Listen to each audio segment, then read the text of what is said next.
Hi guys, good morning. Welcome back to my vlog. And for today's video, it's all about Prime Homes. 5 years na ako dito na nagwo-work and syempre gusto ko tumagal na dito at mag-settle down na dito sa developer na to. Ngayon naman, ikukwento ko sa inyo ang aking everyday kapag may pasok. So dahil ngayon Tuesday, alas 5 pa lang ng umaga, umalis na kami sa bahay, from Bulacan pa kami, at ang office namin ay Quezon City. Kasi nga coding kami, kaya saktong 7 AM, nandito na kami sa office. At pinark na nga namin ng aming sasakyan dito sa harapan ni Albicia. Since ongoing pa lang yung development, kaya dito lang kami nagpa-park sa gilid.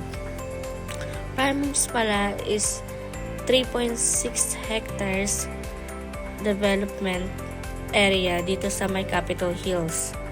70% open space for amenities and 35% for residential.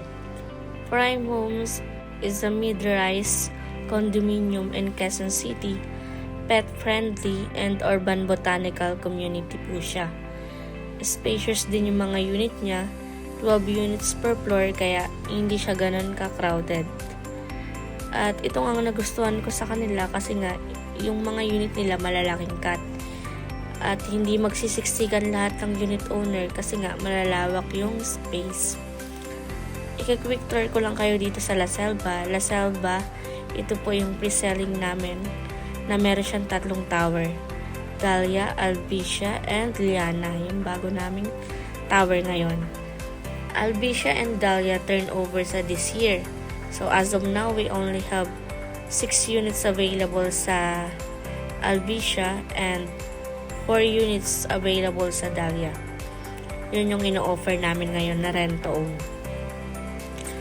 And ito nga, nilibot ko to kanina uli kahit mainit. Actually, tapos na to guys. Napasok ko na to before eh. Maganda na sa loob. Talagang finishing na lang talaga. By June lang expect na ma-turn over ang Albicia.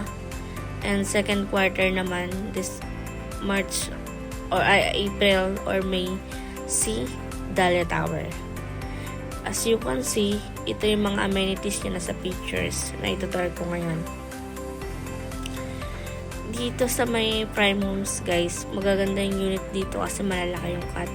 Isa rin yung sa reason at advantage kaya nabenta namin siya at madaling siyang naubos sa inventory. Ito pala ang aming clubhouse amenity na ongoing na ngayon. Tapat lang siya ng Sampaguita Tower 2 ni La Rosa. At ito naman ang Sampaguita Tower 2, part siya ni La Rosa. La Rosa guys, ang phase 1 project ni Prime Homes na sold out na. Meron din kaming Magnolia Tower 3, sold out na rin, part siya ni La Rosa. And ang first tower na si Camia Tower 1, ang first residential tower ni Prime Homes. For Tower 1 Camia, nasa harapan niya na rin yung swimming pool na ginagamit ngayon ng mga unit owner. At saka gym, meron na rin pong gym dyan. Pero magkakaroon pa tayo ng isa sa pinakamalaking gym and also the swimming pool na itatayo din po ngayon after turnover ng Dahlia and Albicia Tower. Kasabay na po siya ng clubhouse. At ito po ang ating Dahlia Tower na ito turn over this second quarter.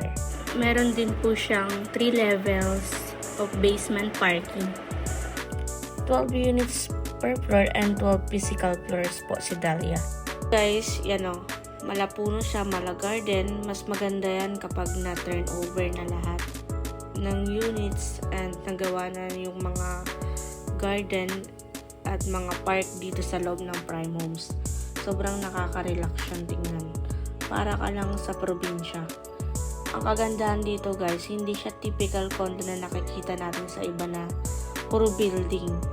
Gusto kasi ng may-ari na for retirement na to. At the same time, mag-enjoy lahat ng unit owner na nakatira sa community. Sobrang ganda talaga dito guys. Napaka-fresh din ng hangin. Para ka talagang nasa province lang. At paglabas mo dito sa community, nandito na rin lahat ng mga store at mga supermarket na kung saan pwede kang bumili. Pero magkakaroon din kami in the futures dito. Ongoing na rin siya guys, kasabay ng ibang amenity. Meron pala kaming booth dito guys sa labas. Just look for Rica Grantos. Dito po ako minsan nag-duty. And kapag may questions kayo about prime homes, nabigyan ko kayo ng advice sa property investment dito sa prime homes and kung ano ang mga benefits na makukuha po ninyo. Kagandahan naman dito guys, kapag mag-site viewing kayo or unit viewing, meron po kaming provided na card kaya hindi na po kayo mapapagod na maglalakad papunta sa showroom and also para malibot ang development ni prime homes. Diyan na po sasakay si unit owner or mga guests namin. Then, papasok na po ako dito sa sales pavilion. Pagpasok mo dito guys, napakaganda kasi nga, ang lamig sa loob tapos may mga halaman din na nilagay si Prime Homes. Pagpasok mo pa lang dito, sasalubungin ka kaagad ni corporate sales na mag-a-assist. Meron pala kami dito guys, model unit ng 1 bedroom with balcony. In Dahlia Tower, 47.18 square meter, nagre-range siya ng 11 million.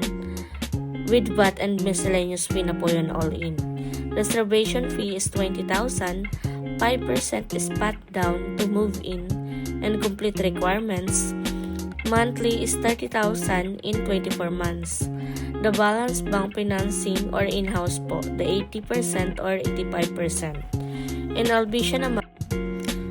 Albicia Tower naman, we have 1 BR, 43.19 square meter, nagre-range siya ng 9.8 M. All in na po yun. Magmamonthly ka rin ng 30,000 in 24 months and 5% is pat down to move in. Same din po sa Studio Premier natin na 29.89 square meter, nasa 6.8 M all in. Magmamonthly ka lang ng 25,000 in 24 months and the balance pang financing and also 5% is pat down to move in and complete requirements. Yan po ang payment term namin ngayon sa rent-to-own. Fully finished na po siya guys and free kitchen cabinet promo namin this month. And kapag Saliana naman, meron kaming free smart things appliances kapag nag-avail kayo this month. Kasama na po yun sa ibibigay upon turnover. Prime Homes location pala guys, Prime Homes Capitol Hills Drive, Quezon City. Malapit po kami sa UP Town, Ateneo, Katipunan, Commonwealth, and also sa MRT 70, Tandang Sora Station. Hanggang dito na lang muna guys yung tour natin about Prime Homes. Just wait for another vlog para sa mga susunod. Thank you!